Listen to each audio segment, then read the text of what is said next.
ഇത് വഹാബികൾക്ക് ഒരു അവസരം. പല ആളുകളും കഴിഞ്ഞ ഒരാഴ്ച 8-10 ദിവസമായി എന്നെ സോഷ്യൽ മീഡിയയിൽ കളിയാക്കിക്കൊണ്ടേയിരിക്കുന്നു. ഞാൻ തിരിച്ച് കളിയാക്കുകയേയില്ല എന്നും ഞാൻ നിങ്ങളോട് ഓർമ്മപ്പെടുത്തുന്നു. കളിയാക്കുക എന്ന് പറഞ്ഞാൽ വളരെ മോശപ്പെട്ട ഭാഷയിൽ കളിയാക്കുക.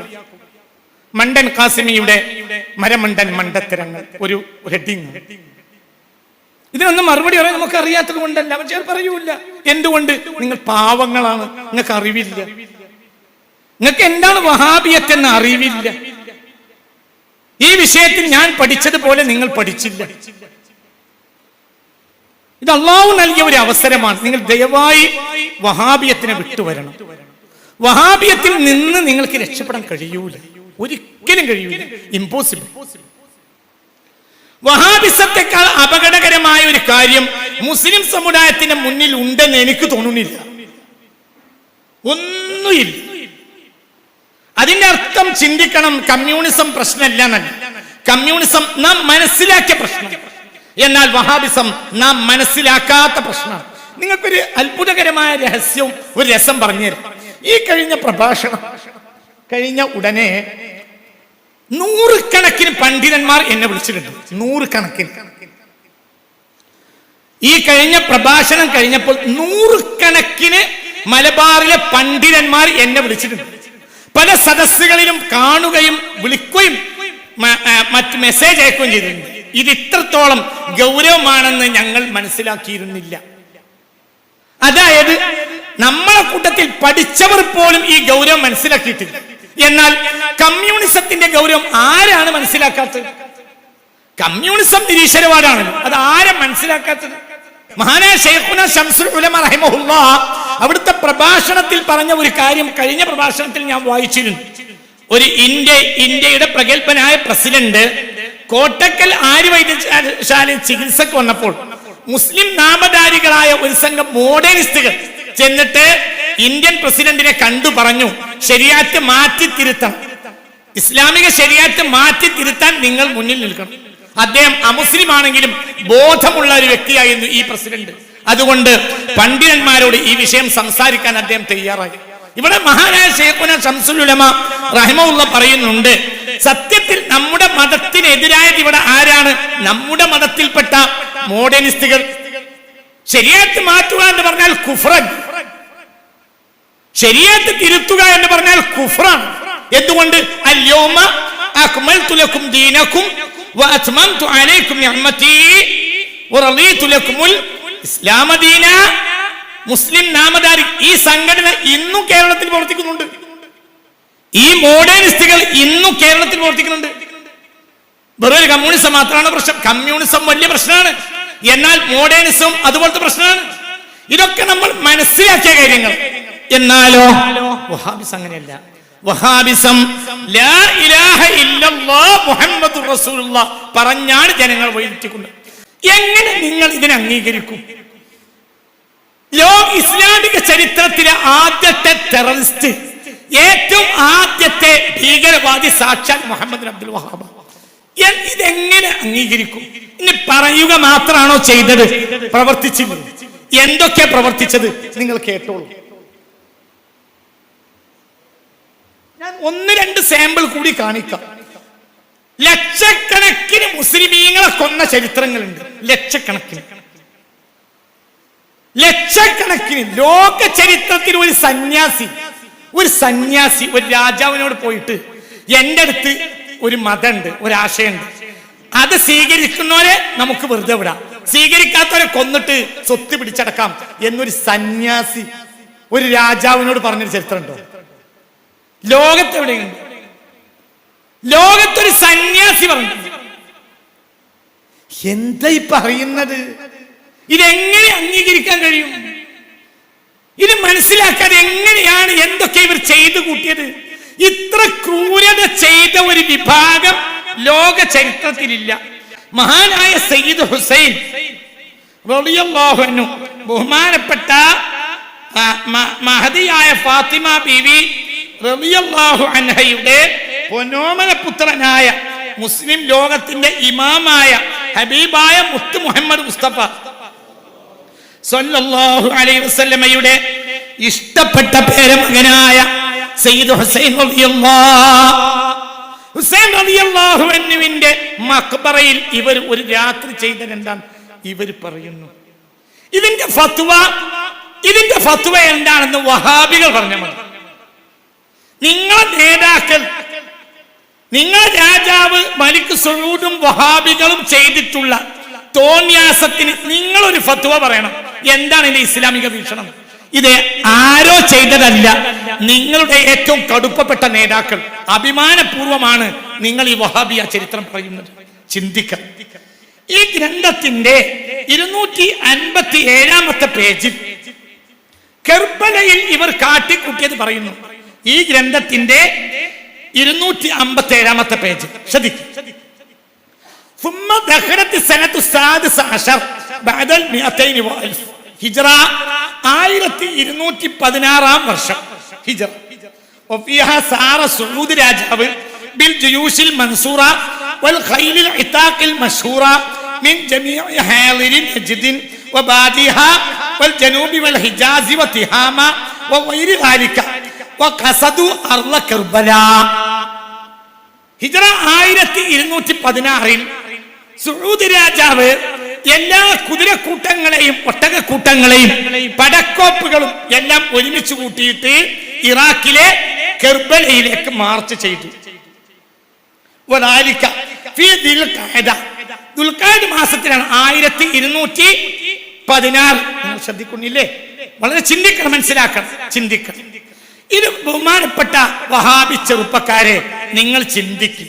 എന്നിട്ട് ഈ അവസരം നിങ്ങൾ ഉപയോഗപ്പെടുത്തി ആ തിന്മയുടെ പ്രസ്ഥാനത്തോട് രാജിയായി പോരി. ബഹുമാനപ്പെട്ട ഒരു മുസ്ലിമിനെ ഇത് ചിന്തിക്കാൻ കഴിയില്ല. 1216 അയാൾ എന്ത് ചെയ്ത്? ദുൽഖഅദ മാസത്തിൽ കർബലയിലേക്ക് കയറി. എന്നിട്ടോ ഫഹശദ അലൈഹൽ മുസ്ലിമൂന വതസവ്വറു ജുദ്റാനഹ. മുസ്ലിമീങ്ങൾ അതിന്റെ കെട്ടിന്റെ മതിലിനെ ചാടിക്കടന്നു വലിയ താല്പര്യത്തോടെ. മുസ്ലിമീങ്ങൾ എന്നിവർ പറഞ്ഞാൽ ആര്? വഹാബികൾ. മറ്റവരാരല്ല. വഹാബികൾക്ക് വഹാബി അല്ലാത്ത ആരും ആരല്ല? മുസ്ലിം അല്ല. ഉറപ്പല്ലേ? മുസ്ലിം അല്ല. അത് അവിടുത്തെ വഹാബിയും അങ്ങനെ തന്നെ, ഇവിടുത്തെ വഹാബിയും അങ്ങനെ തന്നെ. ചിന്തിക്ക്. സാക്ഷാൽ കെ ഉമർ മൗലവിയുടെ ഫാത്തിഹയുടെ തീരത്ത് എന്ന പുസ്തകം,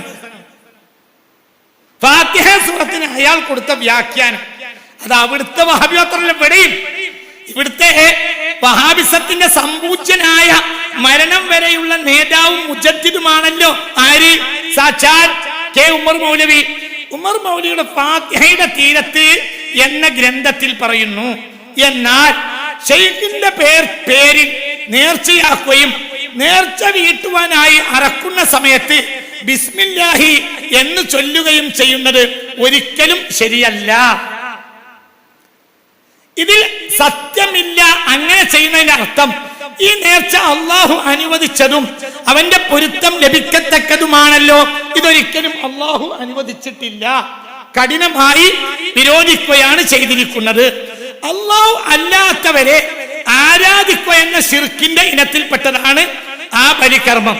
ഉദാഹരണം മുഹയ്യിദ്ദീൻ ശൈഖ് റളിയല്ലാഹു അൻഹുവിന്റെ പേരിൽ ഞാൻ യാഥാർത്ഥ്യം ഒന്ന് പറയാം. ഷെയ്ഖ് മുഹയ്യിദ്ദീൻ അബ്ദുൽ ഖാദിർ ജീലാനി റളിയല്ലാഹു അൻഹുവിന്റെ പേരിൽ നമ്മളൊരു കോഴിയെ നേർച്ചയാക്കാന്ന് പറഞ്ഞാൽ അതിന് അതിനെന്താ? അതിനെ അർത്ഥത്തിൽ മുഹയ്യിദ്ദീൻ ശൈഖിന്റെ മക്ബറിന്റെ ഉള്ളിൽ ഒഴിക്കണോ? അതാണോ അതിന്റെ അർത്ഥം? പിന്നെന്താ? നമ്മൾ സാധുക്കൾക്ക് ഭക്ഷണമാക്കി കൊടുക്കാൻ ഉദ്ദേശിക്കുക. അതിന്റെ സവാബിനെ അങ്ങനെ അമൽ ചെയ്താൽ, ഒരു സാധുവിന് സദഖ കൊടുത്താൽ അതിൽ സവാബ് ഉണ്ടാവുമല്ലോ. ആ സവാബിനെ നാം ആർക്കതിയാക്കാം? നമ്മുടെ ദീനിന്റെ നേതാവായ ഷെയ്ഖ് അബ്ദുൽ ഖാദിർ ജീലാനി ആരെപ്പോലെ നമ്മളൊരു സദഖ ചെയ്തു, അതിന്റെ സവാബിനെ ബാപ്പാക്ക് നേർച്ചയാക്കും പോലെ, ഉമ്മാക്ക് നേർച്ചയാക്കും പോലെ. ബാപ്പയും ഉമ്മയും ജസദിന്റെ പിതാവാണെങ്കിൽ ഷെയ്ഖ് മുഹയ്യിദ്ദീൻ അബ്ദുൽ ഖാദിർ ജീലാനി റൂഹിന്റെ പിതാവാണ്. സാധുക്കൾക്ക് ഈ കോഴി അറുത്ത് സദഖ കൊടുത്തിട്ട് അതിന്റെ സവാബിനെ ആർക്ക് ഹദിയ ചെയ്യുക? ഇതല്ലേ അതിന്റെ ഉദ്ദേശം. അങ്ങനെ ചെയ്താൽ സാക്ഷാൽ ഇയാൾ പറയുന്നു, അങ്ങനെ ഒരാൾ ചെയ്താൽ ആ ബലിക്കർമ്മം, ആ നേർച്ചയാക്കിയവൻ കാഫിറാണ്.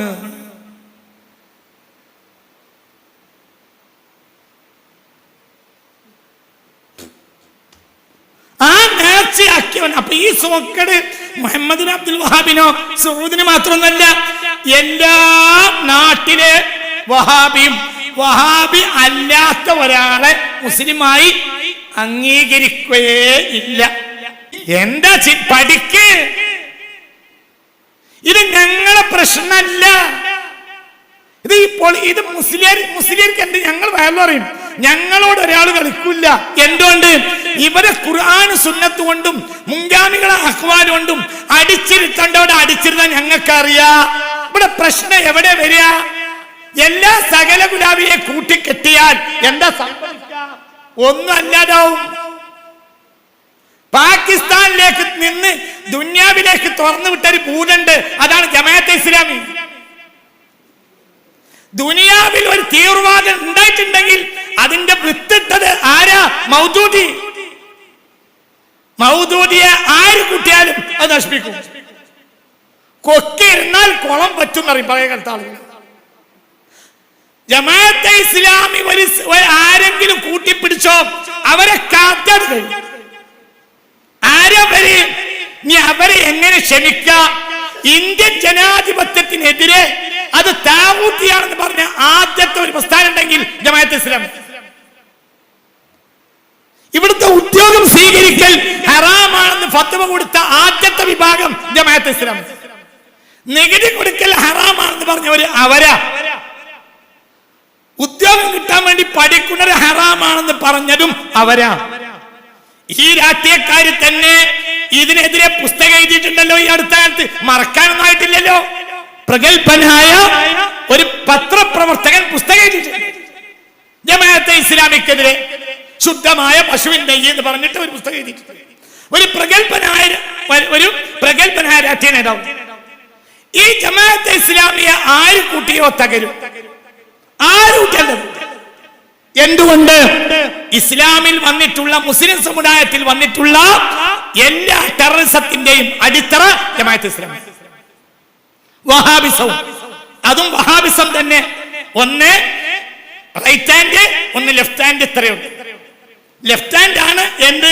ഇടതുപക്ഷ വഹാബിസമാണ്. വലതുപക്ഷ വഹാബിസവും ഇടതുപക്ഷ വഹാബിസവും ഉണ്ട്. വലതുപക്ഷ വഹാബിസമാണ് മുജാഹിദ്, ഇടതുപക്ഷ വഹാബിസമാണ് ജമാഅത്ത്. ഇടതുപക്ഷം എന്ന് പറയുമ്പോൾ നിങ്ങൾ ബേജാറാവണ്ട. ഈ അടുത്ത കാലം വരെ ഇടതുപക്ഷത്തെ താലോലിച്ചവരാണ് ആര്? ജമാഅത്ത്. ഇതൊക്കെ എന്താ ആലോചിക്കാത്തത്? പാകിസ്ഥാൻ മുസ്ലിം ലീഗിന്റെ അനുഭവം നമ്മുടെ നാട്ടിൽ വരാതിരിക്കണമെങ്കിൽ വളരെ ഗൗരവമായി മനസ്സിലാക്കണം. ഇതെങ്ങനെ ഇവർക്ക് മനസ്സിലാകാത്തതെന്ന് അറിയുന്നില്ല. രാഷ്ട്രീയ നേതാക്കൾ അറിഞ്ഞും അറിയാതെയും ഇതിന്റെ ഭാഗമായി. വഹാബിസം എന്നത് ലോകത്തെ ഏറ്റവും വലിയ ടെററിസമാണെന്ന് ഇവർ പഠിച്ചില്ല എന്ന് മാത്രമല്ല, പഠിച്ചാൽ പഠിച്ചവർക്ക് തിരിയും. ഇത് രാജ്യത്തെ കോമൺ സമൂഹം പഠിച്ചാൽ ഇവരെ സമ്മേളനത്തിന് വേണ്ടി ക്ഷണിച്ചവര അവസ്ഥ ഉണ്ടാവും. ഈ സമ്മേളനത്തിലേക്ക് ക്ഷണിച്ചതാരാ? ലോകത്തെ ഏറ്റവും വലിയ ഭീകരവാദികളുടെ സമ്മേളനത്തിലേക്ക് ക്ഷണിച്ചത് നമ്മുടെ ജനപ്രതിനിധികൾ. അത് ഞാൻ പറഞ്ഞു എന്ന കുറ്റം ഇന്നും തീർന്നിട്ടില്ല. അത് ശരിയല്ല, ആ പരിപാടി ശരിയല്ല, നമ്മൾ തോള് വെച്ച് കൊടുക്കാൻ പാടില്ല എന്ന് ഞാൻ പറഞ്ഞ കുറ്റം ഇപ്പോഴും വിവരിക്കാൻ തയ്യാറല്ല. എനിക്കത് വിഷയമല്ല. ഇത് വളരെ ചിന്തിക്കണം. എങ്ങനെ സാധാരണ സമസ്തൻ സമ്മേളനം നടത്താറുണ്ട്. ആ സമ്മേളനത്തിന് MLA ക്ഷണിക്കും, 5 അക്ഷരമുള്ള MLA ക്ഷണിക്കും. ചില MLA-മാർക്ക് 2 അക്ഷരം കൂടും, 4 ക്ഷണിക്കും. എന്തുകൊണ്ട്?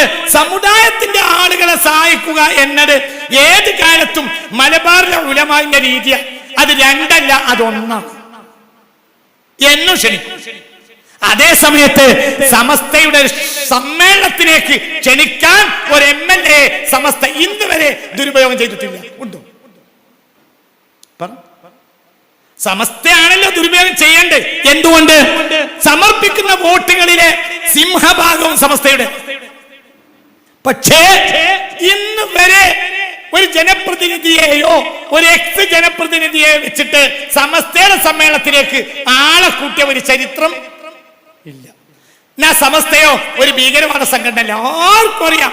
സാക്ഷാൽ തുറന്ന പുസ്തകം പോലെ ലോകത്തെ എല്ലാവിധ ടെററിസത്തിന്റെയും ഈറ്റല്ലമായ വഹാബിയത്തിന്റെ സമ്മേളനത്തിലേക്ക് ഇതാണ് നവോത്ഥാനം എന്ന് പറഞ്ഞ് വിളിച്ചവരുടെ വിവരക്കേടിന്റെ ആഴത്രയാണ്. ഇതിനാൽ സമുദായ ശരീരത്തിന് ഇനി ഉണ്ടാകാൻ പോകുന്ന പ്രശ്നങ്ങൾ എത്രയാ? ഇതൊക്കെ വളരെ ഗൗരവമായി നമ്മൾ മനസ്സിലാക്കണം. കാരണം ഇതൊരു പ്രത്യേക ജനവിഭാഗമാണ്. ഇതിന് പകരം പറയാൻ കഴിയില്ല. മുസ്ലിം സമുദായത്തിൽ ഇതിനൊരു പകരം പറയാൻ കഴിയില്ല. അവരെ അല്ലാതെ ഒരാൾ അംഗീകരിക്കൂല. 65 ലക്ഷം അഭയാർത്ഥികൾ 2011-ന്റെയും 2021-ന്റെയും ഇടയിൽ സിറിയയിൽ നിന്ന് പാലായനം ചെയ്തിട്ടുണ്ട്. ഒരാളെ വഹാബികൾ സ്വീകരിച്ചിട്ടുണ്ട്. എന്തുകൊണ്ട്? സിറിയ ഒരു സുന്നി ഇൻഫ്ലുവൻസിന്റെ രാജ്യമാണ്. നിങ്ങൾ എന്റെ കൂടെ ഇല്ല. നിങ്ങൾ എന്താ ചിന്തിക്കാത്തത്? ഒരു സുന്നി മെജോറിറ്റി ഉള്ള രാജ്യമാണ് ഏത്? സിറിയ. ഏകദേശ അമ്പിയാക്കളുടെ മക്ബറ സിറിയ, ഔലിയാക്കളുടെയും സഹാബികളുടെയും മക്ബറ സിറിയ. സയ്യിദ്ന ബിലാൽ മഹ്ശറിൽ വരുമ്പോൾ ബിലാൽ റളിയല്ലാഹു അൻഹുവിനെ സ്വീകരിക്കാൻ അല്ലാഹു തആല സ്വർഗ്ഗത്തിൽ നിന്ന് ഒട്ടകത്തെ അയക്കുമെന്ന് മുഹമ്മദ് മുസ്തഫ. സ്വർഗ്ഗത്തെ ഒട്ടകപ്പുറത്താണ് സയ്യിദ്ന ബിലാൽ വരിക എന്ന് മുഹമ്മദ് മുസ്തഫ. ഫയുഅദിനു അദാൻ കൊടുത്തുകൊണ്ടേയിരിക്കും. ഖബറിൽ നിന്ന് എണീറ്റാൽ ബാങ്ക് കൊടുത്തുകൊണ്ടേ ബിലാൽ വരൂ എന്ന് മുഹമ്മദ് മുസ്തഫ. ആ ബിലാൽ റളിയല്ലാഹു അൻഹു മക്ബറ എവിടെയാ? സിറിയ. ഈ സിറിയയിൽ 2011 മുതൽ പ്രശ്ന. ആരാ പ്രശ്നം ഉണ്ടാക്കിയത്? വഹാബികൾ. ഇന്ന് പ്രശ്നമാക്കിയതാരാ? വഹാബികൾ. ആരാ പ്രശ്നം ഉണ്ടാക്കിയത്? ISIS. എന്താ ISIS? വഹാബിസം. അവരുടെ ഐഡിയോളജി കിതാബ് തൗഹീദ് ആരെഴുതിയ? മുഹമ്മദ് ബിൻ അബ്ദുൽ വഹാബ് എഴുതിയ. അവരെ നാട് പിടിച്ചടക്കിയാൽ ആദ്യം കിതാബ് തൗഹീദ് വായിക്കാൻ കൊടുക്കുകയും 2011-ന്റെയും 2021-ന്റെയും ഇടയിൽ 65 ലക്ഷം അഭയാർത്ഥികൾ ഒഴുകിയിട്ടുണ്ട് പുറത്തേക്ക്. എവിടെന്ന്? സിറിയന്ന്. ഞാൻ അഭയാർത്ഥികളെ ലിസ്റ്റ് ഒന്ന് വായിക്കാം. തുർക്കി 37 ലക്ഷം സ്വീകരിച്ചു. ജോർദാൻ 6.5 ലക്ഷം സ്വീകരിച്ചു. ജർമ്മനി 6 ലക്ഷം സ്വീകരിച്ചു. ഓസ്ട്രിയ 1/2 ലക്ഷം സ്വീകരിച്ചു. നെതർലാൻഡ് 32,000 സ്വീകരിച്ചു. സ്വിറ്റ്സർലാൻഡ് 20,000 സ്വീകരിച്ചു. ലബനാന് 8.5 ലക്ഷം സ്വീകരിച്ചു. ഇറാഖ് അവനെന്നെ അഭയാർത്ഥികളാ, എന്നിട്ടും 2.5 ലക്ഷം സ്വീകരിച്ചു. ഈജിപ്ത് 1.5 ലക്ഷം സ്വീകരിച്ചു. ഗ്രീസ് 36,000 സ്വീകരിച്ചു. സ്വീഡൻ 1,15,000 സ്വീകരിച്ചു. വഹാബി രാജ്യം തൊട്ടടുത്ത ഒരാളെ സ്വീകരിച്ചു.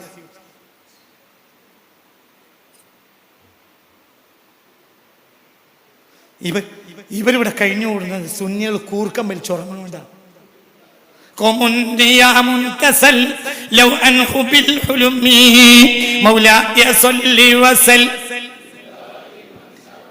എന്നിട്ട് ഇവരാണ് ആര്?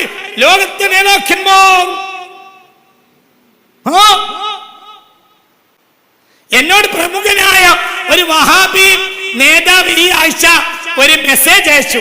നിങ്ങളുടെ ആ പഴയ പ്രസംഗങ്ങളാണ് ഞങ്ങൾക്കിഷ്ടം. എങ്ങനെയുണ്ട്? ഒന്നും പഠിക്കാൻ പാടില്ല ഞാൻ. അത് ഞങ്ങൾക്ക്, എനിക്ക് മാത്രമല്ല എന്റെ സ്നേഹിതന്മാർ പലരും പറഞ്ഞു, കാസിമിയുടെ ആ പഴയകാല പ്രസംഗങ്ങളാണ് നമുക്കിഷ്ടം. അതിഷ്ടണ്ടാവും എനിക്കറിയാം, ഇത് ഇഷ്ടണ്ടാവില്ല എന്നറിയാം. നിങ്ങളിത് ചിന്തിക്ക് സുന്നികളെ. നിങ്ങൾ പോയി കിടന്നുറങ്ങില്ലേ? നിങ്ങളിത് ചിന്തിക്ക്. നിങ്ങൾ എന്താ പ്രശ്നം? ഇവരെട്ടും നമ്മൾ 20 നിസ്കരിക്കുന്നതാണോ നമ്മളെ പ്രശ്നം? എന്ത് സ്വീകരിക്കാഞ്ഞു? അത് ഷാമാണ്.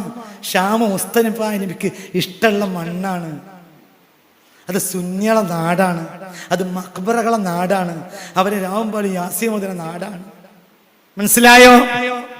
അത് ഞാന് ഒരിക്കൽ ഹറമിലിരിക്കുമ്പോൾ റസൂലുള്ളാഹി സ്വല്ലല്ലാഹു അലൈഹി വസല്ലം രാത്രി 2 മണി നേരം ഞാൻ ഒരിക്കൽ ഹറമിലിരിക്കാം, ആ ഉയർത്തിയ തിണ്ടുമൽ ഇങ്ങനെ ഇരിക്കുക. അപ്പൊ ഒരു സംഘം സൂരികൾ സിറിയക്കാർ വന്നു. അവരിങ്ങനെ പാട്ട് പാടാൻ തുടങ്ങി. യാ പഠിച്ചവനെ, ഞാൻ എൻ്റെ ചെവി മുളച്ചിട്ട് ഇങ്ങനത്തെ ഒരു മദ്ഹ ബൈത്ത് കേട്ടിട്ടില്ല. മദ്ഹുൻ നബി മുസ്തഫ. അവരിങ്ങനെ ജനങ്ങൾ ഇങ്ങനെ പൊട്ടി പൊട്ടി കരഞ്ഞ്, ആളുകൾ ഇങ്ങനെ കൂടി മുത്ത് മുഹമ്മദ് മുസ്തഫ. അതിനിടയിൽ 1-2 പോലീസുകാര് ഇവരോട് നിർത്താൻ വേണ്ടി പറഞ്ഞപ്പോ പോലീസുകാരെ ഓടിച്ച്. ബരാരി പഠിക്കൂലല്ലോ, ബരിപൊട്ടല് ഈ പോടെ പണിയൊക്കെ പോലീസുകാർ നാട്ടി പിന്നെയും പാടി. സുബഹിയുടെ ബാങ്കിന് അടുക്കുന്നത് വരെ, തഹജ്ജുദിന്റെ നേരം വരെ ഇവർ ബൈത്ത് ചൊല്ലിക്കൊണ്ടേയിരുന്നു. ബൈത്ത് ചൊല്ലും, കുറച്ച് കാര്യം പിന്നെ ചൊല്ലും. മുസ്തഫ റസൂലുള്ളാഹി. ഇതാ സിറിയ. രാവും പകലും മൗലിദ് ഓതുന്ന നാടാണ് ഏത്? സിറിയ. ലോകത്തെ ഇമാമിങ്ങളുടെ നാടാണ് സിറിയ. ഇമാം നവവിയുടെ മക്ബറ സിറിയയിലാണ്. ലോകം കണ്ട ആരിഫീങ്ങളുടെ നാട് സിറിയയിലാണ്. ചുരുക്കത്തിൽ നിങ്ങൾ ചിന്തിക്കണം, 2011-ന്റെയും 2021 ഇടയിൽ 65 ലക്ഷം പുറത്ത് അഭയാർത്ഥികളായി പോയി. അയലാൻ കുർദിയെ നിങ്ങൾക്കറിയാലോ? അറിയില്ലേ? അയലാൻ കുർദിയെ അറിയൂലേ? അയലാൻ കുർദിയെ അറിയൂലേ? ഏതാ അയലാൻ കുർദി? ആ പാവപ്പെട്ട കുഞ്ഞുമോന്റെ മയ്യത്ത് മെഡിറ്ററേനിയൻ സമുദ്ര തീരത്ത് പൊങ്ങിയത്. കമേൻ നടക്കുന്ന പാവപ്പെട്ട പുത്തനുടുപ്പിട്ട് കമേൻ നടക്കുന്ന പാവപ്പെട്ട കുഞ്ഞുമോനെ നിങ്ങൾക്ക് ഓർമ്മയില്ലേ? 65 ലക്ഷം ആളുകൾക്കാണ്. 2,10,00,000 ആളുകളാണ് അവിടുത്തെ ജനസംഖ്യ 2011. ഇതിൽ 65 ലക്ഷം ആളുകൾ പുറത്തോട്ടോടി ഒഴുകിയിട്ടുണ്ട്. പലരും മരിച്ചു. അതിൽ സ്വീകരിച്ചതാ തുർക്കി. ഒരു സമ്പന്ന രാജ്യമല്ല, ആളുകളെ കൊണ്ട് വീർപ്പുമുട്ടിയ രാജ്യം. എന്നിട്ടും തുർക്കി 37 ലക്ഷം അഭയാർത്ഥികളെ സിറിയയിൽ നിന്ന് സ്വീകരിച്ചു. അവരെ തറവാടിത്തം, കഅബാലയത്തിന്റെ താക്കോല് 500 കൊല്ലം കൈവശം വെച്ചവരാണ് ആര്? തുർക്കിയാണ്. ആ ഒരു തറവാട്ടിൽ 37 ലക്ഷം ആളുകളെ സിറിയൻ അഭയാർത്ഥികളെ സ്വീകരിച്ചു. ജോർദാൻ 6 ലക്ഷം സ്വീകരിച്ചു. ജോർദാൻ എന്ന് പറഞ്ഞാൽ ദരിദ്ര രാജ്യം, ഒപ്പിച്ചു പോകുന്നേ ഉള്ളൂ. പാവപ്പെട്ട രാജ്യം, എണ്ണല്ല, ആകെയുള്ള സമ്പത്ത് ഒലിവ് മരങ്ങളാണ്. പാവപ്പെട്ട രാജ്യം, എന്നിട്ട് 6 ലക്ഷം. ജർമ്മനിക്ക് എന്ത് ബാധ്യതയുള്ള 6 ലക്ഷം. ഓസ്ട്രിയ 1/2 ലക്ഷം. നെതർലാൻഡ് 32,000. സ്വിറ്റ്സർലാൻഡ് 20,000. ലബനാന് 8.5 ലക്ഷം. ഇറാഖ്, പാവപ്പെട്ട ഇറാഖ് 2.5 ലക്ഷം. ഈജിപ്ത് 1.5 ലക്ഷം. ഗ്രീസ് 36,000. സ്വീഡൻ 1,15,000. എന്നാൽ വഹാബി രാജ്യം ഒരാളെ സ്വീകരിച്ചു.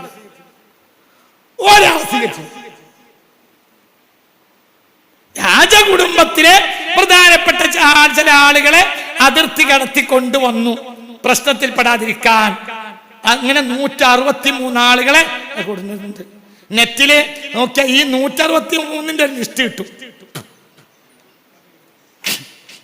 ഇവർ സ്വീകരിച്ചതിന്റെ ലിസ്റ്റ്. പിന്നെയോ സിറിയക്കാരായി വഹാബി രാജ്യത്ത് ജോലിയുള്ളവരുടെ കുടുംബത്തിനെ കൊണ്ടുവരാൻ വിസ കൊടുത്തു. അവരൊക്കെ ആണ് കൊണ്ടുവന്നു. മനസ്സിലായില്ല? ഇവിടുന്ന് പോയാലും വിസ കിട്ടുമല്ലോ. ആണുങ്ങൾ ജോലി ചെയ്യുന്ന നാട്ടിൽ അവരെ പെണ്ണുങ്ങളെയും കുട്ടികളെയും കൊണ്ടുവരാൻ സമ്മതിച്ചു വഹാബി രാജ്യം. ഒരു റെഫ്യൂജിയെ സ്വീകരിച്ചില്ല. 6 ലക്ഷം ജർമ്മനി സ്വീകരിച്ച ഒരു സാഹചര്യത്തിൽ. എന്തുകൊണ്ട്? അവരുടെ ഭാഷയിൽ ഇവർ ആരല്ല? യഥാർത്ഥ മുഅ്മിനീങ്ങൾ അല്ല, സുന്നികളാണ്.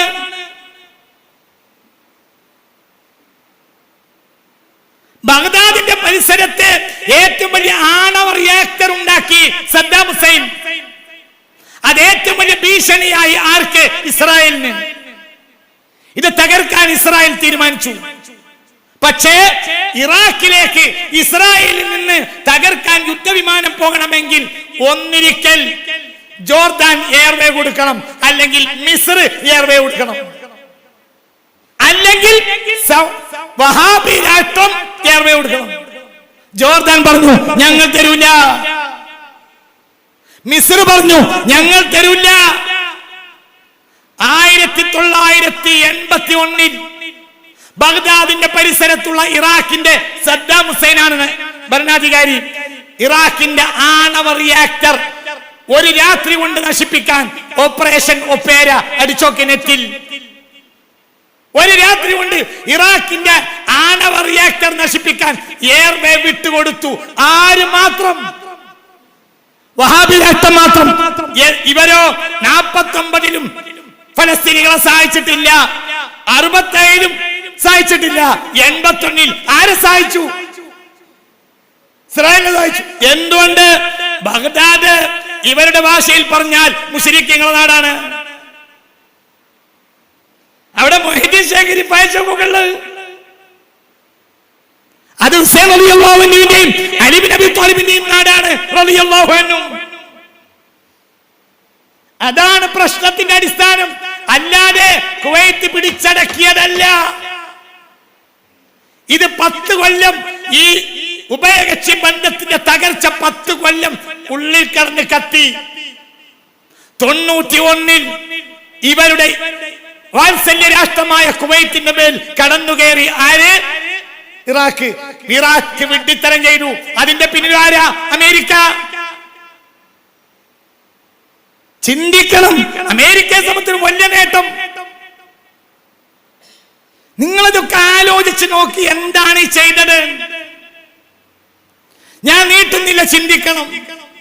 മുസ്ലിം ഉമ്മത്തിന് ഇന്ന് വരെ ഒരു പുതു മുസ്ലിം ഉമ്മത്തി എന്ന നിലയിൽ ഒരു സഹായം ഇല്ലാത്ത ഒരു രാജ്യമാണ് സത്യത്തിൽ വഹാബി രാജ്യം. ആ വഹാബി രാജ്യം ലോകത്ത് കൊണ്ടുവന്ന വഹാബി സിദ്ധാന്തം, അതിന്റെ അടിസ്ഥാനം വെറുപ്പിന്റെ മതമാണ്. എന്താണ് വഹാബിസം? അത് വെറുപ്പിന്റെ മതമാണ്. ഞാൻ അവസാനിപ്പിക്കുന്നു. സത്യത്തിൽ മതം വെറുപ്പല്ല, മതം കരുണയാണ്, മതം സ്നേഹമാണ്, മതം കരുണയാണ്, മതം സ്നേഹമാണ്, മതം ലാളിത്യമാണ്. വഹാബിസത്തിന് മുമ്പ് മതം മനോഹരമാണ്. ഇസ്ലാമിന്റെ ഇതിന്റെ പിന്നിൽ വളരെ വലിയ ഗൂഢതന്ത്രങ്ങൾ ഉണ്ട് എന്ന് നാം മനസ്സിലാക്കണം. എല്ലാ മതങ്ങളെയും പടിഞ്ഞാറൻ ദുശക്തികൾ നശിപ്പിച്ചു. അത് 1-ാം സഹസ്രാബ്ദത്തിന് ശേഷമാണ് അങ്ങനെയുള്ള ഒരു അട്ടിമറി നടത്തിയിട്ടുള്ളത്. ക്രിസ്തു മതത്തെ നശിപ്പിക്കാൻ വേണ്ടി, അതിന്റെ ചരിത്രം തിരുത്തിയെഴുതാൻ വേണ്ടി കുരിശുയുദ്ധം ഉണ്ടാക്കി. സത്യത്തിൽ കുരിശുയുദ്ധം ഉണ്ടാക്കിയത് ക്രിസ്ത്യാനിറ്റിയാണെന്ന് എനിക്ക് അഭിപ്രായമില്ല. അതിന്റെ പിന്നിൽ പൊളിറ്റിക്സും കച്ചവടവുമായിരുന്നു. ആരാ ചെയ്തത്? ചില താല്പര്യക്കാർ. അല്ലാതെ ക്രിസ്തു മതത്തെ അതിന്റെ പേരിൽ ആക്ഷേപിക്കാൻ പാടില്ല. ഒരു രാത്രി കൊണ്ട്, ഒരു രാപ്പകൽ കൊണ്ട് ബൈത്തുൽ മുഖദ്ദസിൽ കുരിശുദ്ധക്കാർ കൊന്നത് 70,000 ആളുകളെ. ആര് പറഞ്ഞു?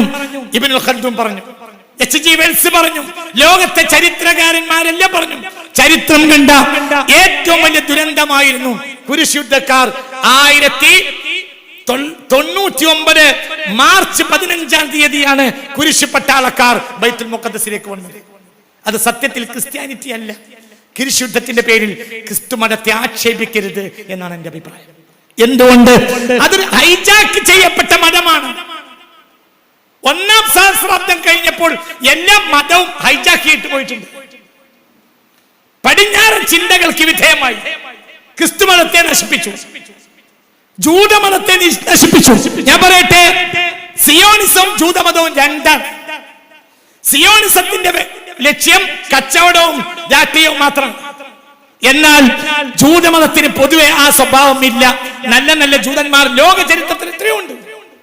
പക്ഷെ അതിനെ നശിപ്പിച്ചു, തകർത്തു. ആര്? സിയോണിസം. ക്രിസ്തുമതത്തെ ചില കച്ചവട താല്പര്യക്കാർ നശിപ്പിച്ചു. ഹിന്ദു മതത്തെ RSS നശിപ്പിച്ചു.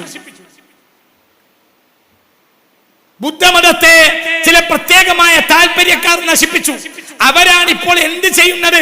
മ്യാൻമറിൽ കുഴപ്പമുണ്ടാക്കുന്നത് ഭീകരവാദികൾ. ബുദ്ധമതത്തിലെ വഹാബിയത്താണ്. ഒരു വഹാബി ഒരു മൂവ്മെന്റ് ബുദ്ധമതത്തിൽ ഉണ്ടായിട്ടുണ്ട് ഈ അടുത്ത കാലത്ത്. 980 ശേഷം അവരാണ് ശ്രീലങ്കയിൽ കുഴപ്പമുണ്ടാക്കിയത്, അവരാണ് മ്യാൻമറിൽ കുഴപ്പമുണ്ടാക്കിയത്. അവർ ഭീകരവാദികൾ. ഏതുപോലെ 20-ാം നൂറ്റാണ്ടിൽ വന്ന RSS പോലെ RSSനെ ഒരു ശുദ്ധനായ ഹിന്ദുവിന് അംഗീകരിക്കാൻ കഴിയില്ല. കുരിശ് യോദ്ധാക്കൾ കാട്ടിയ തോന്യാസത്തെ ഒരു ശുദ്ധനായ ക്രിസ്ത്യാനിക്ക് അംഗീകരിക്കാൻ കഴിയില്ല. എന്തുകൊണ്ട്? കുരിശ് യോദ്ധാക്കൾ ഒരു വെറുപ്പിന്റെ മതം കൊണ്ടുവന്നു. സിയോണിസം ഒരു വെറുപ്പിന്റെ മതം കൊണ്ടുവന്നു. മ്യാൻമറിലെ പുതിയ ചില ബുദ്ധമത താല്പര്യം ഒരു പുതിയ വെറുപ്പിന്റെ മതത്തെ കൊണ്ടുവന്നു. RSS ഒരു വെറുപ്പിന്റെ മതത്തെ കൊണ്ടുവന്നെങ്കിൽ അതിന്റെ ഇസ്ലാമിക് വെർഷനാണ് എന്ത്? വഹാബിയത്ത്. വഹാബിയത്തെ ഒരു വെറുപ്പിന്റെ മതം, അതായത് എല്ലാവരോടും വെറുക്കുക. ശരിയല്ല, ശരിയല്ല, ശരിയാവില്ല, ശരിയാവില്ല, ഇവനെ കൊല്ലണം, അവനെ കൊല്ലണം. സ്വന്തം മതത്തിലുള്ളവരെ കൊന്നഴിഞ്ഞാടുക, അതിന് ഫത്വകൾ കൊടുക്കുക. രാജ്യത്തെ ജനങ്ങളെ സമാധാനത്തോടുകൂടെ ഒരു രാജ്യത്ത് കഴിയുന്ന ജനങ്ങളെ ആ രാജ്യത്തിന് പുറത്തു പോകാൻ പ്രേരിപ്പിക്കുക. എല്ലാ എവിഡൻസും എന്റെ കയ്യിലുണ്ട്. പറയേണ്ട സമയമല്ലാത്തതുകൊണ്ടാണ് ഞാൻ പറയാത്തത്. ഇതൊന്നുമല്ല സംഭവം, ഇതിനപ്പുറം വിഷയങ്ങളുണ്ട്. ഞാൻ പറയാത്തത് എന്താ? ഞാൻ ഒതുങ്ങാണ്. നിങ്ങൾ പുനർവിചിന്തനം നടത്തണം. മുഹമ്മദ് അബ്ദുൽ വഹാബ് ക്രൂരൻ തന്നെയാണ്. അയാളെ അംഗീകരിക്കാൻ ഒരു മുസ്ലിമിന് കഴിയില്ല. അയാളുടെ ദീനല്ല, അത് വെറുപ്പിന്റെ മതമാണ്. ചെങ്കിസ് ഖാൻ മുസ്ലിം ലോകത്തോട് ചെയ്തത്, അഡോൾഫ് ഹിറ്റ്ലർ ജൂതന്മാരോട് ചെയ്തത്, സാക്ഷാൽ മുഹമ്മദ് ബിൻ അബ്ദുൽ വഹാബും കൂട്ടാളികളും ഇസ്ലാമിനോട് ചെയ്തിട്ടുണ്ട്. മക്കക്കാർ പട്ടിയെയും ശബത്തെയും കഴിക്കേണ്ട ഗതി വന്നിട്ടുണ്ടെങ്കിൽ, ഉറങ്ങിക്കിടക്കുന്ന ആയിരക്കണക്കായ ജനങ്ങളെ ഞങ്ങൾ കൊന്നു എന്ന് അഭിമാനത്തോടെ ഇവർ പറയുന്നുണ്ടെങ്കിൽ ഇവർക്ക് നിഷേധിക്കാൻ സാധ്യമല്ല. അതുകൊണ്ടാണ് മഹാനായ ഇമാം സ്വാവി റഹ്മത്തുള്ളാഹി അലൈഹി, ഇമാം സ്വാവി റഹ്മത്തുള്ളാഹി അലൈഹി വളരെ വ്യക്തമായി പറഞ്ഞു, ഇസ്തഹല്ലു ദിമാഅൽ മുസ്ലിമീന വഅംവാലഹും, മുസ്ലിമീങ്ങളുടെ രക്തവും മുസ്ലിമീങ്ങളുടെ ധനവും അവർ ഹലാലാക്കിയിട്ടുണ്ട്. ആര്? വഹാബികൾ. ഉലൈക ഹിസ്ബു ശൈത്താൻ, അവർ പിശാചിന്റെ പാർട്ടിയാണ്. ഇത് തുഹ്ഫയാണ്. 4-ാം വള്ളി. ഇതിൽ ഷെർവാനി ഒന്ന് കൂട്ടി നോക്കുക. ഇസ്ലാമിക ഫിഖ്ഹിലെ ഏറ്റവും പ്രധാനപ്പെട്ട കിതാബാണല്ലോ ഏത്? തുഹ്ഫയും ഷെർവാനി അടക്കം ഒന്ന് നോക്കുക. ഇതിന്റെ 4-ാമത്തെ വാള്യം ഇവിടെ കാണാം. എന്റെ വകയല്ല, ഇതിന്റെ 4-ാമത്തെ വാള്യത്തിൽ കാണാം. ഖബർ സിയാറത്തിനെ, അതിന്റെ ബറക്കത്തെടുത്തതിനെ എതിർത്തവര് എന്ന് പറയുന്ന കൂട്ടത്തിൽ വൽ മുനാസിഉ വഹുവ, ഖബർ സിയാറത്ത് കൊണ്ട് ബറക്കത്തെടുക്കുന്നതിനെ എതിർത്തത് ആരാണ്? വഹുവ ഇബ്നു തൈമിയ്യ. ഒന്ന് ഇബ്നു തൈമിയ്യാണ്. വമൻ തബിഅഹു, അയാളെ പിൻപറ്റിയവനുമാണ്. പിൻപറ്റിയവര് മിനൽ ഫിർഖത്തിൽ ളാല്ല, പിഴച്ചു പോയ ഒരു സംഘം, അൽ മഷ്ഹൂറ, പ്രസിദ്ധമായ ഫീ സമാനിന, നമ്മളുടെ കാലത്ത്, ബിൽ വഹാബിയ. തുഹ്ഫ ഷെർവാനി അടക്കം വാള്യം നമ്പർ 4, പേജ് 144. മഹാനായ സദിഖ് ഇമാം ഷെർവാനി റളിയല്ലാഹു അൻഹു പറയുന്നു, ഇബ്നു തൈമിയ്യയും പിഴച്ചുപോയ ഒരു സംഘവും, അതാരാ പിഴച്ചുപോയ സംഘം? അൽ മശൂറ ഫീ സമാനിന ബിൽ വഹാബിയ, നമ്മളെ കാലത്ത് ഏറ്റവും മോശപ്പെട്ട സംഘം വഹാബിയ. ഖദലഹുമുല്ലാഹ്, അല്ലാഹു അവരെ നിന്ദിക്കട്ടെ. ആര്? തുഹ്ഫയോട് ചേർത്ത് ഷെർവാനി. മനസ്സിലായില്ലേ? ചിന്തിക്കണം. സാബി ഇമാം എന്താ പറഞ്ഞേ? ഉലൈക ഹിസ്ബു ശൈത്താൻ, അവർ പിശാചിന്റെ പാർട്ടിയാണ്. അവരുടെ അവസാനത്തെ ആളെയും അല്ലാഹു നശിപ്പിക്കട്ടെ എന്ന് മഹാനായ ഇമാം സ്വാവി റളിയല്ലാഹു അൻഹു. അതുകൊണ്ട് പുനർവിചിന്തനം നടത്തുക. ഞാൻ അവസാനിപ്പിക്കുകയാണ്. ഇതൊരു അവസരമാണ്. എന്താണെങ്കിലും ഈ അവസരം സൃഷ്ടിച്ചു തന്ന ആളുകളെ ഈ വിഷയത്തിൽ അഭിനന്ദിക്കാതിരിക്കാൻ നിർവാഹമില്ല. ഒരവസരമില്ലാതെ പറയാൻ കഴിയും. ഒരവസരം ഇതെങ്ങനെ പറഞ്ഞെടുക്കണമെന്ന് ഉദ്ദേശം എനിക്കില്ല. ഇതിലൊരു പ്രശ്നം സുന്നികൾക്കിടയിൽ ഇല്ലതാണ്. പിന്നെ എന്റെ ഒരു അവസരം ഉണ്ടാക്കി തന്നെ പഠിച്ചവൻ. ഞാനിത് ഇങ്ങനെ പഠിക്കുന്ന കാലത്ത് ആലോചിച്ചിരുന്നു, ഇതൊക്കെ പിന്നെ എന്നാണാവോ പറയാ പഠിച്ചവൻ, ഇത് പഠിക്കാനൊന്നും ഇതൊന്നും പറയാൻ കഴിയില്ലായിരിക്കും എന്നിങ്ങനെ പിന്നെ വന്ന് വീണുപോയി. വളരെ ഉള്ളതൊന്നും പറഞ്ഞിട്ടില്ല, കുറഞ്ഞ ഭാഗങ്ങളെ പറഞ്ഞിട്ടുണ്ട്. ഇത്രയൊന്നുമല്ല, നേരിട്ട് 4 ലക്ഷം ആളുകളെ കൊന്നിട്ടുണ്ട്. എന്തൊക്കെയാ ചെയ്തത്, കയ്യും കണക്കില്ല. പരിശുദ്ധ റൗള കൊള്ളയടിച്ചു നേടിയത് പി മുഹമ്മദ് കുട്ടശ്ശേരിയാ, ഞങ്ങളല്ല. വഹാബികളുടെ ബൗദ്ധികനായ ദിശനാശാലി എന്ന് പറയുന്ന എഴുത്തുകാരനുണ്ട് കേരളത്തിൽ. ആര്? പി മുഹമ്മദ് കുട്ടശ്ശേരി. അയാളാണ് പറഞ്ഞത് എന്റെ വഹാബികൾ റൗള ഷരീഫ് കൊള്ളയടിച്ചു.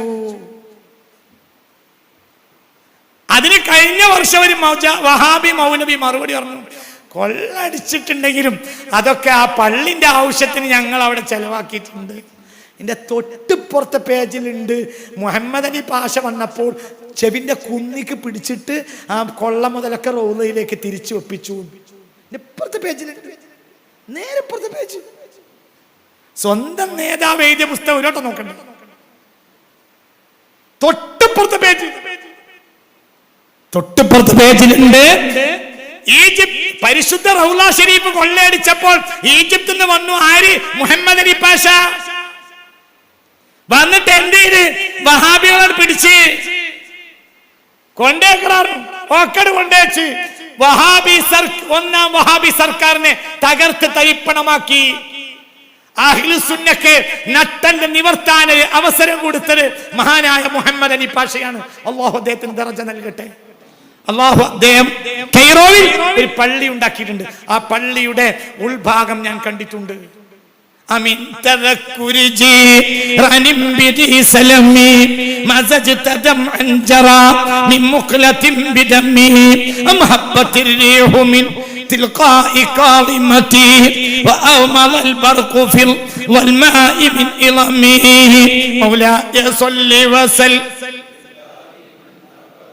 على حبيبك خير للخلق كلهم. ആ പരിശുദ്ധ പള്ളിയുടെ ചുമരുകളിൽ മനോഹരമായി ബുർദ എഴുതി വെച്ചിട്ടുണ്ട്. ആര്? മുഹമ്മദ് അലി പാഷ. മുത്ത് മുഹമ്മദ് മുസ്തഫ തങ്ങളുടെ റൗളയെ കൊള്ളയടിച്ചപ്പോൾ, വഹാബികൾ കൊള്ളയടിച്ചപ്പോൾ ഈജിപ്തിലെ ഭരണാധികാരി ഈജിപ്തിൽ നിന്ന് വന്നിട്ട് അവരെ കൊണ്ട് മൂക്കിനെ കൊണ്ട് കല്ലെടുപ്പിച്ചു. ആ സമ്പത്ത് റൗളയിലേക്ക് മടക്കി ഒപ്പിച്ചു. മുഹമ്മദ് കുട്ടശ്ശേരി എഴുതിയിട്ടുണ്ട്. കൊള്ളന്നല്ലേ പരിശുദ്ധ റൗളയെ പരിശുദ്ധ കഅബാലയം കൊള്ളയടിച്ചുകൊണ്ട് വഹാബികൾ പരിശുദ്ധ കഅബാലയം കൊള്ളയടിച്ചു എന്ന് ഈ മൊയ്ദ് മൗലവി സാഹിബ് എഴുതി വെച്ചിട്ടുണ്ട്. പരിശുദ്ധ കഅബ കൊള്ളയടിച്ചു ആര്? വഹാബികള്. അവര് കിട്ടിയതൊക്കെ എന്തു ചെയ്യും? അതുകൊണ്ട് ഇതൊരു പുനർവിചിന്തനത്തിന്റെ അവസരമാണ്. വളരെ വഹാബികളല്ലാതെ ഒരാളെ അംഗീകരിക്കുകയില്ല. അവർക്ക് വഹാബിയത്ത് വളരണം എന്നല്ലാതെ രാഷ്ട്രീയം വളരണമെന്ന് അവർക്ക് താല്പര്യം ഇല്ല. അവർക്കൊന്നും താല്പര്യമില്ല. അതൊന്നും അവരുടെ ലക്ഷ്യമല്ല. അവരുടെ ലക്ഷ്യം എന്താ? അവരുടെ ലക്ഷ്യം വഹാബിയത്ത് വികസിക്കുക, വഹാബി അല്ലാത്തവരെ മുഴുവൻ കാഫിറാക്കുക. വളരെ ചിന്തിക്കണം. ISIS വന്നപ്പോൾ കഴിഞ്ഞ ക്ലാസ്സിൽ ഞാൻ പറഞ്ഞു, എത്ര മക്ബറകളാണ് പൊളിച്ചത് എന്ന് കയ്യും കണക്കില്ല. ഷാദുലിയത്തിന്റെ മക്ബറയിൽ തുണീഷ്യയിൽ മാത്രം 40% മക്ബറ പൊളിച്ചു ISIS. വഹാബിസം. തുണീഷ്യ എന്ന് പറഞ്ഞാൽ മക്ബറയുടെ നാടാണ്. ഏത് മക്ബറ? ഷാദുലി മക്ബറ. ഷാദുലിയത്തിന്റെ ശൈഖായിരുന്നു ആര്? അത്തിപ്പറ്റ മൈദീൻകുട്ടി മുസ്ലിയാര്. മനസ്സിലായില്ല? കേരളത്തിൽ അത്തിപ്പറ്റ മൈദീൻകുട്ടി മുസ്ലിയാർ ആരാ? അബുൽ ഹസൻ ഷാദുലി റളിയല്ലാഹു അൻഹുവിന്റെ പിൽക്കാല മുരീദുകളിൽ ഒരാളാണ് ആര്? അത്തിപ്പറ്റ മൈദീൻകുട്ടി മുസ്ലിയാർ. അദ്ദേഹത്തിന്റെ മശായിഖന്മാരിലെ പ്രധാനപ്പെട്ട വിഭാഗം എവിടെയാണ്? തുണീഷ്യയിലാണ്. ഷാദുലികളിലെ 40% മഖ്ബറ ISIS പൊളിച്ചു കളഞ്ഞ് 2010-11 മുല്ലപ്പൂ വിപ്ലവം എല്ലാം നശിപ്പിച്ചു. ഞാൻ അവസാനിപ്പിക്കുകയാണ്. അതുകൊണ്ട് ഇതൊരു പാഠമായി മനസ്സിലാക്കണം. വഹാബിയത്തിന് ആരും പേരരുത്. വഹാബിയത്തിന് ഇനിയും പേരാനാണോ ഇനി അവസാനം? നിങ്ങൾ പേരിക്കോളൂ. അവനവന്റെ കിടക്കയിൽ അവനവൻ മൂത്രിച്ചാൽ അവനവന് നാറും. നമ്മൾ ഏതായാലും അത് പേറാൻ തീരുമാനിച്ചിട്ടുണ്ടോ? നമ്മൾ പേറൂല. നിങ്ങൾ പേറിയ നിങ്ങൾ കൂടുന്നു. നിങ്ങളെ കിടക്കയിൽ നിങ്ങൾ കാട്ടിച്ചാൽ അതിന്റെ നാറ്റം കൊണ്ട് നിങ്ങൾക്ക് ശ്വാസം മുട്ടും. നമ്മൾ ഏതായാലും അതിന് തയ്യാറില്ല. ഇത് ലോക മുസ്ലിമീങ്ങളെ മാനം കെടുത്തുകയും നിരപരാധികളായ ലക്ഷക്കണക്കിന് മുസ്ലിമീങ്ങളെ കൊലപ്പെടുത്തുകയും ചെയ്ത പ്രസ്ഥാനമാണ്. കാര്യങ്ങളെ മനസ്സിലാക്കുക. ഇത് ഒരു തോൽപ്പിക്കലല്ല, ഇതൊരു ഒന്നുമല്ല. നിങ്ങൾ എന്നെ എന്തോ പറഞ്ഞോളൂ, അത് എനിക്ക് വിഷയമല്ല, അതൊന്നും എനിക്ക് പ്രശ്നമല്ല, ഒന്നും വിഷയമല്ല. നിങ്ങൾ എന്ത് പറയാ, മണ്ടൻ എന്ന് പറയാ, മരമണ്ടൻ എന്ന് പറയാ, എന്ത് പറയാ, പക്ഷേ കിതാബുകൾ വൃത്തിയാണ്. അതെവിടെ ഇനി ആർക്ക് വേണമെങ്കിൽ പഠിക്കാം, പഠിപ്പിച്ചേ. എന്റെ കയ്യിൽ ഈ 4-5 കൊല്ലം ഞാൻ സ്പെഷ്യലൈസ് ചെയ്ത് പഠിച്ചത് വഹാബിയത്തിന്റെ അടിത്തറയാണ്. ഇനി ഇൻഷാ അല്ലാഹ് ഇതിന്റെ ഒരു 18ാമത്തെ അടവ് പറയാനുണ്ട്. ഇതിന്റെ കുറച്ച് കഴിഞ്ഞിട്ട് 18ാമത്തെ അടവ് ഇപ്പോഴും പറഞ്ഞിട്ടില്ല. ഇതിനൊരു 18ാമത്തെ അടവുണ്ട് പറയാൻ. അത് ഞാൻ ഇപ്പൊ പറയാനായിട്ടില്ല. ഇനി വല്യോപ്പര് വരും. വല്യോപ്പര് വന്നാൽ വല്യോപ്പരെ സഹായിക്കുക വഹാബികളായിരിക്കും. യാതൊരു സംശയം വേണ്ട. ഒരു കാര്യം കൂടി പറയാ, വഹാബികളെ ഒതുക്കാൻ നിലവിൽ സുന്നികൾക്ക് ലോകത്ത് ഒരു മാർഗവുമില്ല. അതും എന്റെ പഠനമാണ്. ഒരിക്കലും കഴിയില്ല. എന്തുകൊണ്ട്? വഹാബികൾ 4th സ്റ്റേജിലാണ്. ക്യാൻസർ പെടുത്തി ഇനി നിർവാഹമില്ല. ഇനി ഒരു CM കിട്ടണം. ഇനി ഡോക്ടർക്ക് ദീനം മാറ്റാൻ കഴിയില്ല. വഹാബികളെ അടിച്ചിരുത്താൻ സുന്നികൾക്ക് ഇനി കഴിയൂല. എന്റെ ലോക മുസ്ലിം ജനസംഖ്യയിലെ വലിയ വിഭാഗത്തെയും വഹാബി സ്വാധീനം ചെയ്യുന്നു. മദ്ഹബിന്റെ ആലിമീങ്ങളിൽ വലിയൊരു ശതമാനം വഹാബികളാണ്. ഷാഫി പണ്ഡിതന്മാരിൽ വലിയ ശതമാനം വഹാബികളാണ്. ഹനഫികളിൽ ബഹുഭൂരിപക്ഷം വഹാബികളാണ്. മാലിക്കളിൽ 30% വഹാബികളാണ്. ഹംബലികൾ 90% വഹാബികളാണ്. അവരെ അടിച്ചിരുത്താൻ ഇനി ലോകത്തിന് കഴിയൂല. അതും ഒരു പ്രവചനമൊന്നല്ല. ഇയാളെന്താ ഈ പറയണ? ഇയാൾ അതാ ഔലിയപ്പാപ്പയോ? അതിന് ഔലിയപ്പാപ്പയാണ്ട് ആവശ്യമില്ല. വഹാബിയത്തിനെ ഒതുക്കണമെങ്കിൽ ഒരു സൂപ്പർമാൻ വരണം. ആ സൂപ്പർമാനാണ് ഇമാം മഹ്ദി. ഉറപ്പ്. മഹ്ദി ഇമാമിന് മുമ്പ് വഹാബിയത്തിനെ ഒതുക്കാൻ ഒരാൾക്ക് കഴിയില്ല. അത് 4th സ്റ്റേജിലായി പോയി. അതുകൊണ്ടാണ് CM കിട്ടണം ഞാൻ പറഞ്ഞത്. CM വേണ്ടെന്ന് പറഞ്ഞാൽ ശരിയാവും. അതിന് CM കിട്ടണം. CM സൂപ്പർ പേഴ്സണാലിറ്റിയാണ്. മനസ്സിലായില്ല? ഒരു സൂപ്പർമാനെ കിട്ടണം. ആ സൂപ്പർമാനാണ് ആര്? പറയാരെ? ഇമാം മഹ്ദി. ഇമാം മഹ്ദിക്ക് മുമ്പ് വഹാബിയത്തിനെ ഒതുക്കാൻ കഴിയുമെന്ന് എനിക്ക് തോന്നുന്നില്ല. എന്താ കാരണം? വഹാബിയത്തെ ഭീകരമായ വളർച്ച നേടിയത് കഴിഞ്ഞ 50 കൊല്ലത്തിനുള്ളിലാണ്. അതിനെന്താ കാരണം? അതിന് കാരണം സമ്പത്ത് വഹാബികളെ കയ്യിലായപ്പോൾ കുറ്റകരമായ ഒരു അനാസ്ഥ ലോകത്തെ സുന്നി പണ്ഡിതന്മാർ കാണിച്ചു. അവരെ കയ്യിലാ പൈസ, അവരെ പിരിവരുന്നത്, അവരിൽ നിന്നാണ് നമുക്ക് പിരിവ് കിട്ടുന്നത്. നമ്മൾ കഴിഞ്ഞ 50 കൊല്ലായിട്ട് സിമന്റ് കെട്ടിടങ്ങളാണ് സുന്നിയത്ത് എന്നാണ് മനസ്സിലാക്കുന്നത്. അപ്പോൾ പിന്നെ ഈ സിമന്റ് കെട്ടിടങ്ങൾക്കുള്ളിൽ വല്ലാതെയൊന്നും സുന്നി പഠിപ്പിക്കാൻ നമുക്ക് കഴിയൂല. നമ്മൾ ചെറിയ ഫുറൂഇയ്യാത്തിൽ ഒതുങ്ങി. യഥാർത്ഥ അടിസ്ഥാന പ്രശ്നത്തെ കുട്ടികൾക്ക് പഠിപ്പിച്ചു കൊടുത്തില്ല. പഴയകാലം അങ്ങനെയല്ല. ഓരോ ദർസിലും ഓരോ ഹർഫിലും എന്താണ് വഹാബിയത്തിന്റെ കുറ്റമെന്ന് ഉസ്താദ്മാർ പഠിപ്പിക്കും. ഇപ്പൊ ചെറിയ ചെറിയ ഫുറൂഇയായ ഖിലാഫ പറയാ. അപ്പൊ കുട്ടികൾ ചോദിക്കുക, ഇതിനിപ്പോ എത്ര വലിയ പ്രശ്നം എന്താണ്? ഇത്ര വലിയ പ്രശ്നം എന്താണ്? എന്താ കാരണം? വഹാബികൾ. അവരുടെ കയ്യിൽ എന്തുണ്ടായി? സമ്പത്ത്.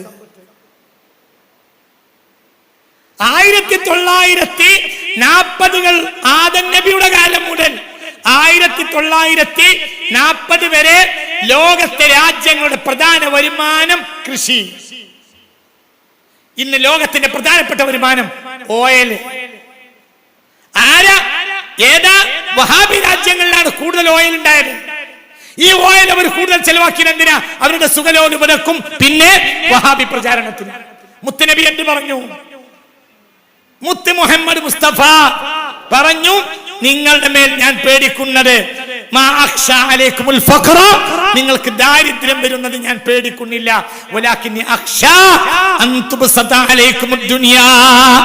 ദുനിയാവ് നിങ്ങൾക്ക് തുറന്നു കിട്ട് സമ്പന്നത വരുന്നതിന് ഞാൻ ഭയപ്പെടുന്നു. അപ്പോൾ ഒന്ന്, സമ്പന്നതയിൽ ഒരു ഭാഗം തെറിച്ചു, ഒരു ഭാഗം തെറിച്ചോരെ പറ്റി മിണ്ടാതെ. നമ്മുടെ നാട്ടിലെ ഈ മണൽ തൊഴിലാളികൾ ഉണ്ടായിരുന്നു.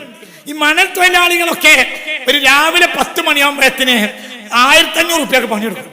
ഞാൻ അവസാനിപ്പിക്കാം ഒരു വാക്ക്. അപ്പൊ ഉമ്മാക്ക് അരി, കൂട്ടാന്, മീന്, ഇറച്ചി അതിന്റെ 1500 റുപ്യ ഉണ്ടാക്കി ബാപ്പാക്കും ഉമ്മാക്കും കൊണ്ടേ കൊടുക്കും. അതോടുകൂടെ ഉമ്മാക്കും ബാപ്പാക്കും തൃപ്പതിയായി, ഇറച്ചിയായി, അരിയായി ഒക്കെ. ബാക്കി 500 കൊണ്ട് ഒരു കള്ളുടിക്കാൻ പോകും. നല്ലൊരു ശതമാനം മണൽ തൊഴിലാളികൾ പുറത്തു പറയരുത്. മണൽ ഇറങ്ങിയിരുന്ന കാലത്ത് ചാലിയാറിന്റെ തീരത്ത് ഒരുപാട് മഹല്ലുകൾ എന്നെ കള്ളിനെതിരെ വേറെ പറയാൻ വിളിച്ചിട്ടുണ്ട്. അതുകൊണ്ട് കാസിമി എന്താ ഇപ്പൊ അറിഞ്ഞത് എന്ന് പറയണ്ട. ഓരോ മഹല്ലും എന്നോട് പറഞ്ഞതിന്റെ കൃത്യത എനിക്കറിയാം. ഈ ചാലിയാറിന്റെ തീരത്ത് ഒരുപാട് മഹല്ലുകാർ കള്ളിനെതിരെ വേറെ പറയാൻ എന്നെ വിളിച്ചിട്ടുണ്ട്. ഇതിൽ പ്രധാനപ്പെട്ട കാരണം എന്താ? 10 മണിയാകുമ്പോഴത്തേന് 1000-1500 റുപ്യ കിട്ടി. 500 റുപ്യക്ക് ഇറച്ചി മീനും അരിയാണ്ട് കൊണ്ടേ കൊടുത്ത ഉമ്മാക്കും ബാപ്പാക്കും തിരുപ്പതിയായി. അതിനിടക്ക് രാത്രി 8 മണി 9 മണി ആയാലും മക്കൾ വരില്ല. അപ്പൊ അതിനിടക്ക് ബാപ്പ ചോദിക്കും, കുഞ്ഞിമാ മണ്ണിലെ ഓൻ എവിടെ പോയതാവോ? അപ്പൊ തള്ള പറയും, അവൻ ഇവിടെ തരണ്ടൊക്കെ ഇവിടെ തന്നാ പോയത്, ഓൻ എവിടെ പോയാ നിങ്ങൾക്ക് എന്താ? ഇതന്നെയാണ് കഴിഞ്ഞ 50 കൊല്ലം സുന്നികൾക്ക് പറ്റിയത്. പുറത്തു പറയണ്ട. ഞാൻ സുന്നി എന്ന് പറഞ്ഞാൽ ഈ മലബാറിന്റെ സുന്നിയല്ല, ലോകത്തെ മൊത്തം സുന്നികളെയും സമ്പത്ത് കൊടുത്ത് അടക്കിയിരുത്തി. വലിയ ഒരു ശതമാനം സുന്നി പണ്ഡിതന്മാരെ വഹാബിയാക്കി. വഹാബി ആകൂല എന്നുള്ളവര് ഒതുങ്ങി. കാരണം വലിയ വലിയ കൊട്ടാര വിരുന്നുകളും വലിയ വലിയ കച്ചവടമൊക്കെ. പിന്നെ രാഷ്ട്രീയക്കാര് അറിഞ്ഞോ അറിയാതെയോ അവരാളുകളുമായി. അപ്പൊ ചുരുക്കത്തിൽ പിന്നെ എന്തിനാ വെറുതെ പൊല്ലാപ്പുണ്ടാക്കുന്നത്? എന്റെ കുടുംബത്തിലെ ഒരു വകയിലെ ജ്യേഷ്ഠൻ ഈ ആഴ്ച വന്നിട്ട് എന്റെ വീട്ടിൽ വന്ന് പറഞ്ഞ്, ഇവൻ വെറുതെ എന്തിനാണ് പൊല്ലാപ്പ് ഉണ്ടാക്കുന്നത്? എവിടെ അങ്ങാടിക്ക് ഇറങ്ങിയാൽ ഇവന്റെ ഒരു കുഴപ്പം എന്തെങ്കിലും കൊല്ലത്തിൽ ഒരു കുഴപ്പമെങ്കിലും ഉണ്ടാവും. കഴിഞ്ഞ കൊല്ലം ന്യൂസ് ആയിരുന്നു. ഒരു സമാധാനത്തിൽ കഴിഞ്ഞു വിടാൻ സമ്മതിക്കൂല. എന്റെ ഭാര്യയോട് വന്ന് പറയാ, എന്റെ ഒരു വകയിലെ ചേട്ടൻ ബാപ്പല്ല, അപ്പൊ പിന്നെ മൂത്താപ്പാരെ മക്കളൊക്കെ നമ്മള് രക്ഷിതാക്കൾ തന്നെയല്ലേ. അപ്പൊ ഇവൻ വകയിലെ ഒരു മൂത്താപ്പാന്റെ മകൻ എന്റെ ജ്യേഷ്ഠൻ വന്നിട്ട് വീട്ടിൽ എന്റെ ഭാര്യയോട് പറഞ്ഞു, അവനോട് നാടങ്ങിയിരിക്കാൻ പറയണ്ടി, മനുഷ്യന് പുറത്തിറങ്ങാൻ വയ്യ. ഇത് വാട്സപ്പിലൊക്കെ പലതും പറഞ്ഞിട്ട് ഓൻ എല്ലാ കൊല്ലം എന്തെങ്കിലും ഒരു പ്രശ്നം ഉണ്ടാക്കും. അപ്പൊ നമ്മക്ക് പോയി എല്ലാം പ്രശ്നം. എന്റെ കുടുംബത്തിലും മോശം, നമ്മൾ മോശം, പെണ്ണുങ്ങളും പറയാൻ തുടങ്ങി. ഇങ്ങൾക്കൊന്നും ഉണ്ടായിരുന്നു. നിങ്ങൾ പറഞ്ഞ ഒരു നന്നാവും, എനിക്കറിയാൻ നന്നാവൂല. എനിക്കറിയാൻ നന്നാകണമെങ്കിൽ എന്താകണം? എല്ലാരും ഒന്നായി പറയണം. അതിന് പറയണോ പറയണ്ടേ എന്ന കാര്യത്തിൽ തന്നെ ഖിലാഫായ പിന്നെ എങ്ങനെ പറയാ? പിന്നെ എങ്ങനെ പറയലെങ്ങനെയാ? പറയാൻ ആളെ കിട്ടിക്കൊള്ളുന്നില്ല. പഠിക്കാനോ പഠിപ്പിച്ചു കൊടുക്കാൻ തയ്യാറാണ്. മാത്രമല്ല ഇപ്പോൾ ഞാൻ പറഞ്ഞ ഈ കിതാബുകളും ബാക്കി അത്യാവശ്യ കാര്യങ്ങൾ സോഷ്യൽ മീഡിയയിലെ ഇപ്പോൾ നിങ്ങൾക്ക് ഡൗൺലോഡ് ചെയ്തുകൂടെ? പറഞ്ഞതെല്ലാം ഓപ്പറേഷൻ ഒപ്പേര 1981 ഇസ്രായേലിന് വേണ്ടി എയർവേ വിട്ടുകൊടുത്തു വഹാബികള്. എന്നിട്ട് ബഗ്ദാദിലെ ആണവ റിയാക്ടർ നശിപ്പിച്ചു. ഇത് ഞാൻ പറയണ്ടല്ലോ, നിങ്ങൾക്ക് നെറ്റിലച്ച കിട്ടില്ലേ? 65 ലക്ഷം സിറിയൻ അഭയാർത്ഥികളെ ഒരു അഭയാർത്ഥിയെ പോലും വഹാബികൾ സ്വീകരിച്ചില്ല. ഞാൻ പറയണ്ട, നിങ്ങൾക്ക് നെറ്റിലച്ച കിട്ടില്ലേ? അപ്പൊ ഇത് ഞാൻ പഠിപ്പിക്കണ്ട. നിങ്ങൾക്ക് തന്നെ അറിയും. പക്ഷേ ഉറങ്ങുന്നവരല്ലേ ഉണർത്താൻ കഴിയുള്ളൂ.